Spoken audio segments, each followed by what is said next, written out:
I used to have this bad experience of always befriending people who are super flaky and unreliable and just like cancel last minute, don't really show up, don't really respond, really unpredictable and unreliable in that way. Hi there, today we're going to talk about the mirror method and when it comes to how to use that mirror method when you have maybe an unfulfilling friendship. In this case, I'll use the example of reliability because that's something I struggled with before, and a lot of people that I know have struggled with that as well too. I used to have this bad experience of always befriending people who are super flaky and unreliable and just like cancel last minute, don't really show up, don't really respond, really unpredictable and unreliable in that way. And it really bothered me, and I couldn't understand why I kept befriending people like this. And then I used the mirror method and I realized like, oh, well, in this case, it was helping me see a blind spot, a direct reflection of myself. Maybe not necessarily what was in my heart or in my mind, but my actual habit. So it was a direct mirror. The mirror concept of the mirror method isn't always like just because someone's showing up exactly that way with you that you're showing up that way with people. It's usually the way someone's showing up with you is the way you're showing up with yourself.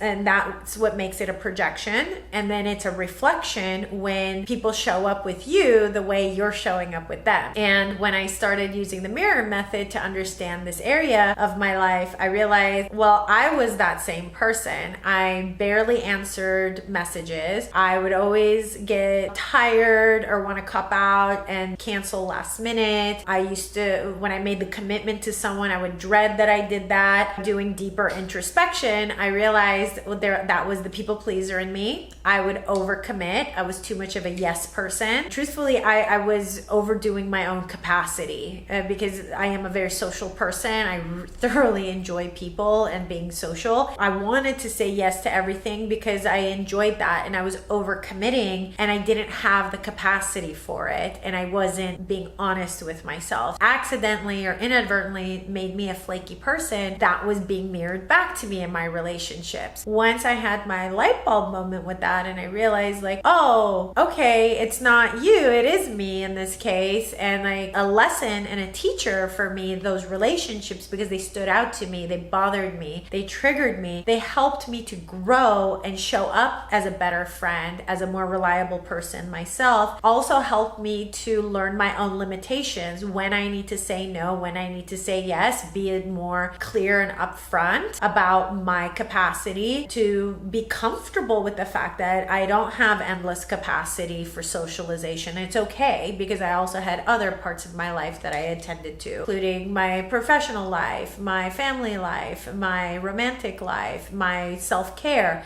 And so I had to learn how to balance all of that. And the more authentically and honestly I expressed that, the better that mirror looked like in my relationships, because then my friends would also be able to show up as honest and authentic. And that made me more of a reliable person. And then I started connecting with more reliable people that way in my life. I taught this same concept to my clients. I always do. Or anybody who listens, really. And so now I'm putting it on YouTube so you can listen to it and see if it helps you too. I had a client who also was getting really frustrated with people flaking on her last minute, and we discovered the same thing was happening with her, where she was overly committing. In her case, she had a case of FOMO. She didn't want to miss out. And so her core wounding or area was coming from her core wounding, and that habit and that pattern was developed because she didn't want to feel left out. That's what made her overly commit and then constantly no-show or flake on people or change last minute or even forget that she had made agreements with people. And then when that was mirrored back to her, she didn't like it. It really hurt her feelings and it really offended her, and she felt really disrespected. That was that learning experience of like, maybe your intentions,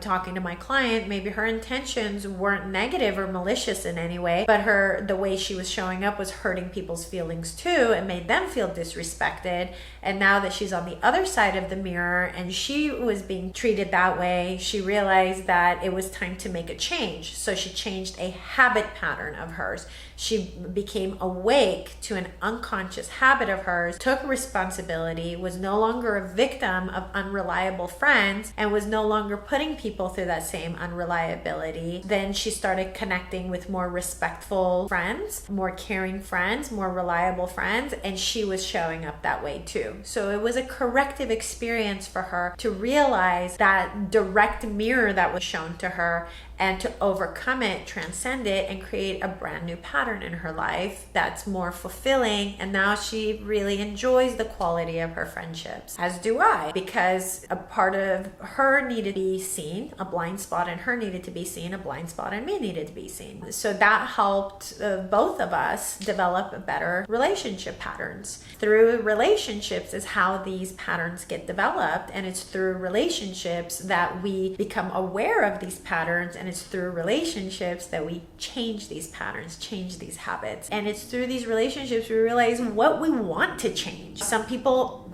aren't triggered by flaky people or unreliable people. They wouldn't even use these words. They would just say like, oh, okay, that's how so-and-so is. Like they wouldn't even use words that have negative connotation in that sense. But for me, because it bothered me, it became a teacher and a lesson for me through those relationships. And so I invite you to also try this method through some of your friendships, or some of the habits that, or the ways people might be showing up in your life that bother you or upset you or trigger you, and see, is that showing you a mirror to you, or showing you a mirror to a way that you relate to yourself, or showing you a mirror to how you are showing up for other people. Okay, I'd love to hear your answers in the comments section, and I hope this was a helpful video. May peace be with you. See you in the next video.